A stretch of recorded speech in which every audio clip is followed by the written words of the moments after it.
Welcome to this tutorial where I'm going to show you exactly how I craft perfect blog posts for Google that actually rank within 10 minutes using industry-leading correlational tools that examine the top competitors in your niche for your keyword and then produce you a recipe to rank, which you can then give to ChatGPT to write that perfect page in just 10 minutes. Now, I'm trying to rank for coach SEO keywords because I've had this lead magnet on my site for a while and it's very popular. It works very well. So if you are a coach, make sure you go and go to powerlevermethod.com. There's a link at the top and download this list of 3,000 SEO keywords to target with your coaching business. And now I'm actually in the situation that most of my coach clients actually start off with, where I've tested lead magnet, tested an offer, it's getting some results, but the actual page isn't optimized. I've just put in some basic text from my landing page just because I wanted to test it initially and see if anyone actually wanted it. Now that I know it's really valuable, lots of people are downloading it, I want to get more eyeballs on it. So first of all, I need to find out what are people searching on Google in order to find this? What are my audience actually typing in? I find keywords is a bit overcomplicated when it comes to SEO. I much prefer the idea of search terms. A keyword is literally what someone is typing into Google, and you want to target the keywords, the search terms that your audience is typing into Google, preferably searching for a solution that you provide. So I provide SEO for coaches. I have a list of coach keywords, but I know that coaches are searching for SEO keywords when they're first looking for SEO services. So what we do is I'll just take an assumption, go into Google and search SEO keywords for coaches. What this allows me to do is find a competitors page, and then I can use my tool Ahrefs, find a relevant page, and find out how this term actually translates to what people are actually searching for. This is a little complicated, but I don't know the exact phrasing that people are using to search on Google. So I'm pretty sure people are searching SEO keywords for coaches. There's probably a better way of phrasing that more people are using. So here I found the 50 best SEO keywords for life coaches. So that's the kind of article I want to replicate. So I've opened up that in Ahrefs, and now we can see we've got keywords for life coaching, coaching keywords. These are all different from what I typed in, SEO keywords for coaches. Now, so far I found the most relevant one is best SEO keywords for coaching. Bearing in mind, the most popular one is definitely life coaching, but most of my clients are more like business coaches and career coaches, that kind of thing, professional development. So I don't really want to target a life coach specifically, but we know from this example that if you target best SEO keywords for coaching, I'm also going to pick up all these life coach related keywords as well. So I'm always going to choose a mix of a bit of popularity, so some monthly volume, 20 searches a month, but also relevance to my offer. You don't want to go after the audience that's not relevant to you. Also, Ahrefs, especially at these lower volumes, most keyword tools are not very accurate. So it's pretty safe to assume that there's a lot more than 20 searches a month. I've got a spirituality website where Ahrefs says it's getting something like 8,000 visitors a month. I know it's getting 1,000 visitors per day. And similarly, I've got clients where Ahrefs says 600 visitors a month. And again, they're getting thousands. So these are always underestimates. No SEO tool is fully accurate. And thankfully, they tend to underestimate rather than overestimate. But it does mean that if you go after one of these really small keywords, the actual volume is much higher. When I started off in affiliate marketing, I targeted a software product, reviewed it, and it was a new product. So this database hadn't actually picked it up yet. But I was number one for the review keyword for this software product for about 6 months. So at one point, I was making $4,000 a month in affiliate commissions because no one else knew that people were searching for reviews about this product. So I want to target best SEO keywords for coaching. So first, this is exactly how my Powerlever audits work. If you are a coaching business, then go to powerlevermethod.com and sign up for your free audit, where I'll personally go through your site and work out what's holding you back. So this is what we're going to do here. With my correlational tool, we can actually diagnose how good the current content is. So I've already got this content on here, and the question is, why isn't it ranking? So how good is this content? I know it's not very good, but let's get some data on that. So I take my keyword and my URL and put it into the correlational tool, parodyMethod.com/coach keywords, best SEO keywords for coaching. And this tells me I have a content score of 19, whereas all my competitors are in the 70s and 80s. Now, that's pretty standard. I wasn't deliberately targeting this keyword, and because of that, I'm not optimized at all for it. And this is exactly what I have to tell most of my clients, that just because you've written a really nice, well-written page of content doesn't mean it's optimized for Google in the right way. Because 10 years ago, the advice was write 500 words and use a keyword 5 times. In reality, you want to use all these other keywords that are all relevant to your topic, because Google's always looking for expertise and authority. So you have to show you've got a page that comprehensively covers the topic in order for Google to put you at the top. So hopefully that makes sense. Also, word count. To be the expert, you've got to have a lot of words. So 3,000 to 6,000 words. That can sometimes be inflated, by one outlier. So it looks like around 3,000 is the recommendation here. And if I'm using best SEO keywords for coaching, then I don't actually have that keyword in the title, which is also very important. So how am I actually going to fix this? Using this correlational tool, I have created a template of best SEO keywords for coaching. Now, this is a really powerful step. I've created a prompt architect for ChatGPT that actually uses the correlational tool so that you can prompt ChatGPT with all the requirements. What this template has done is it has looked at my top 10 competitors for that actual keyword and basically given me all the best practices, the exact recipe I need to rank. So remember I said SEO used to be write 500 words and use a keyword 5 times. Well, now it's saying write 3,000 words and use all these different keywords a certain amount of times. So search engine optimization between 4 and 10 times. Best SEO keywords for coaching 5 to 22 times. And this will all vary from keyword to keyword. So that kind of generic advice just doesn't work anymore. Every niche is different. So let me show you how this works. The prompt architect, the main thing initially is that ChatGPT has a word limit. So we need to we can't get 3,000 words out of ChatGPT in one go. So we have to prompt it to say, we want you to break up your response into multiple sections. So if I take my word count,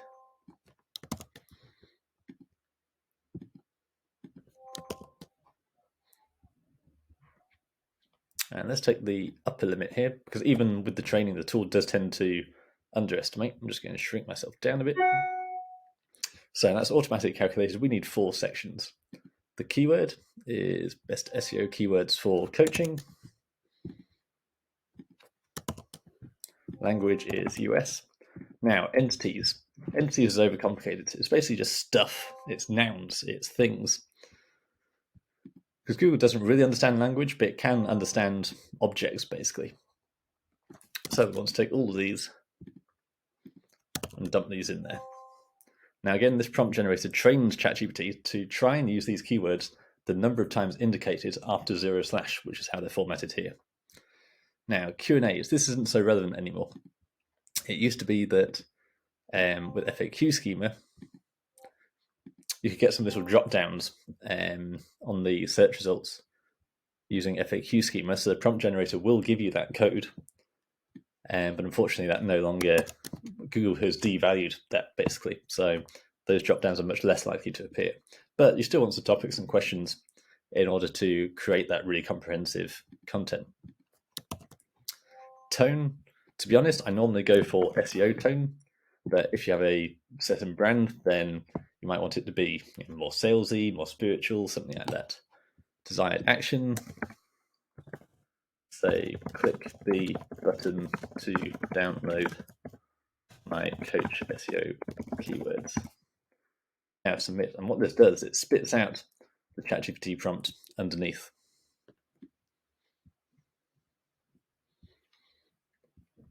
So this has got loads of instructions for ChatGPT. Now I recommend you use ChatGPT 4. We paste in the prompt like this. Now let's go. I'll be honest, it doesn't work every time, but 80% of the time, so hopefully we'll like this time. So you can see we've got a comprehensive guide part 1, so it's understanding the prompt, work in sections.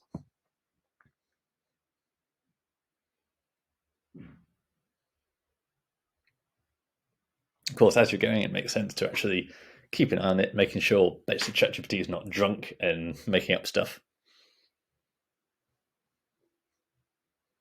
Also, very, very important, if you do have a specific brand voice that you want to use, you can also train the chat. If you just take a section, I always say your landing page, your sales copy, put that in and just tell ChatGPT to write in this kind of voice. It's normally pretty good at that. Also, if you have a book or any other big text resources, you can use the Chat with PDF plugin, which will enable ChatGPT to basically read your book, and then you can prompt it saying, based on the book, can you write this? Can you write that?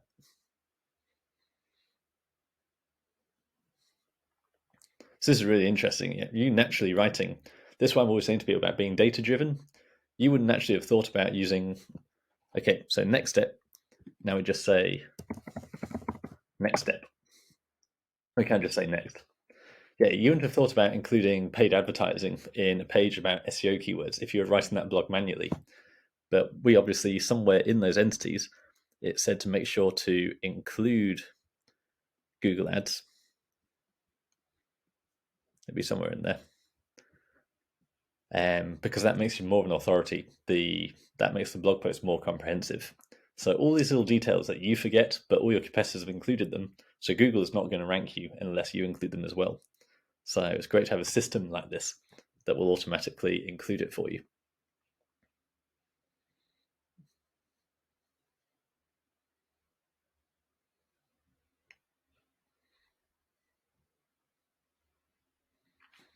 So you can see it's doing pretty well in creating this long form blog post. Normally ChatGPT really struggles with anything long form. So the real win with that prompt is that it knows to break it up. It took a lot of training. Tell it basically, don't try and answer it all in one go. Just take it step by step. End of part 2. Great. So next. Go.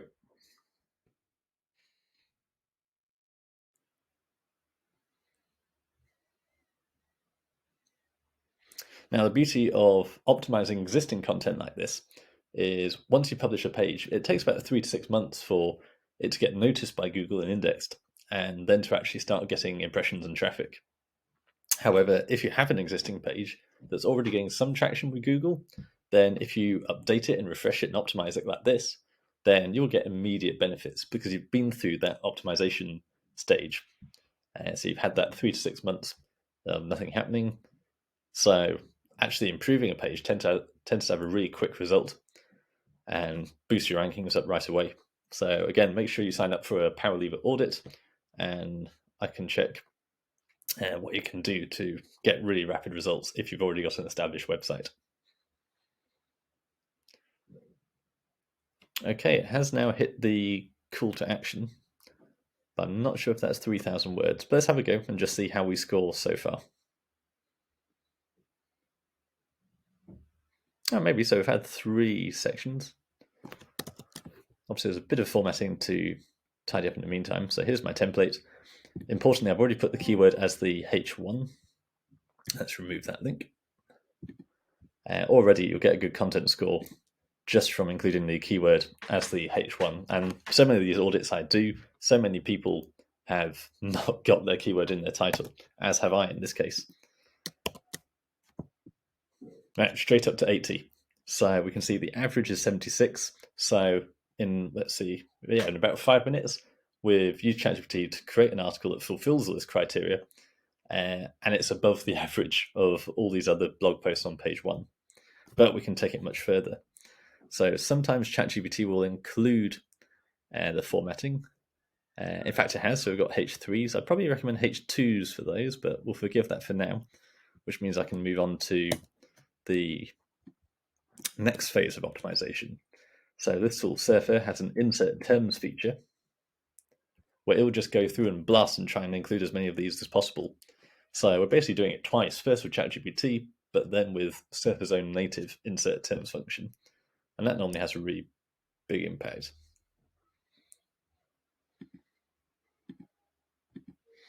And you should be able to see as I go, this updates in real time, which is why it's such a useful tool. Although I've actually reduced the quality in the meantime. That's a pain. You can see I need more headings, so these aren't currently formatted as headings. So I want those as H3s. It's just a hierarchy. You want H2s as main headings, H3s as kind of subheadings. I can imagine a year ago, I had my writing team, or even a couple of years ago before I had the writing team, I was writing and having to include all of these manually. So it just took ages to write a perfect page. But the results really do work. It's definitely worth doing this data-driven approach of analyzing your competitors and doing exactly what they're doing in terms of the different words to use, the headings, the formatting. Not enough words. Right, so I've taken it too long. Okay, so in that case, yeah, ChatGPT has failed to provide enough words. So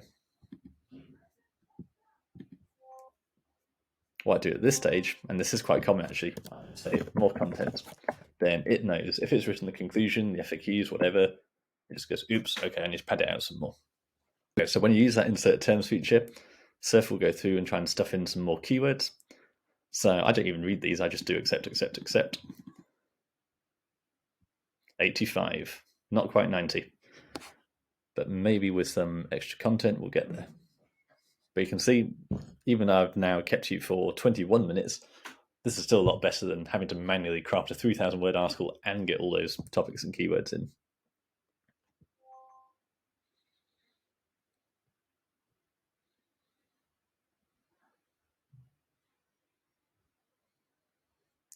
We can ignore the call to action because we already mentioned it loads.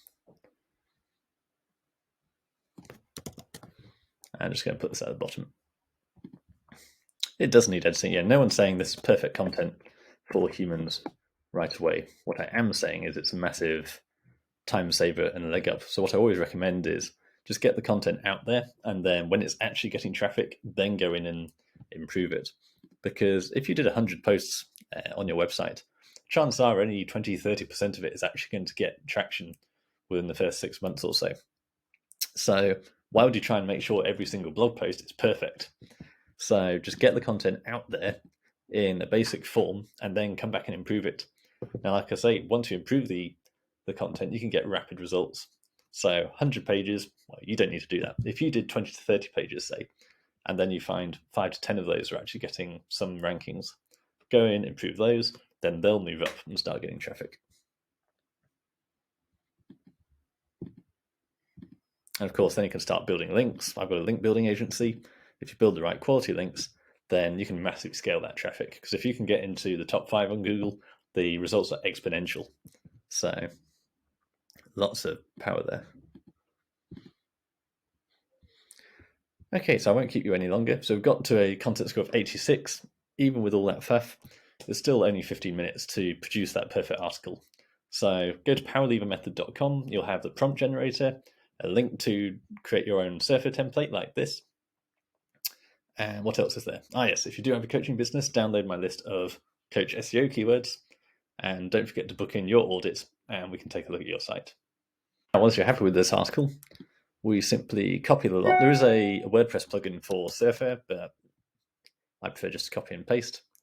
So we go over to my page. Now, I've actually built this in Elementor. Normally, I'd go to the standard WordPress editor and simply paste it in there. So with my clients, we actually, so currently there's Elementor, so I can't, but you're used to the WordPress backend probably. Whatever website you're using, you just need to paste that content as a blog post, basically. But in this case, it's in Elementor, so I'll show you how to do it that way.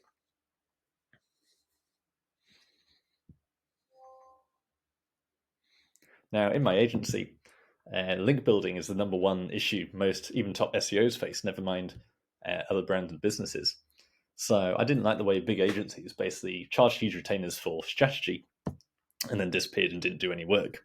So when I started my agency, we decided to take the productized service approach, where we basically just give you deliverables. SEO is simply content and links with the right targeting. So what we do is we price based on the backlinks. We sell subscription plans for doing outreach to build links to you so that you can grow your domain authority, domain rating, and get more power into that site and therefore rank for more competitive queries. As part of that, we then do the content for free. So we'll do the keyword research, produce the surf templates, write a good first draft for you using this process, and then upload it to your site for you and do all the internal links. So you get that really tightly, that good hub of content on your site that's all interconnected. Makes you basically the Wikipedia of your area of expertise. We do recommend you then go in and edit and improve that over time, like I say, once it's getting traffic. But fundamentally, the point is we price based on the backlinks, and we just give you the keywords and the content all for free. Because originally we basically produce the templates for our clients and then give our clients the templates, but busy entrepreneurs didn't get around to writing those blog posts. So now we just do it for free as standard, because it's in our interest to make sure you succeed. So you can keep on scaling with us and buying more links from us, staying competitive and beating your competitors. So now I just want to take out this content.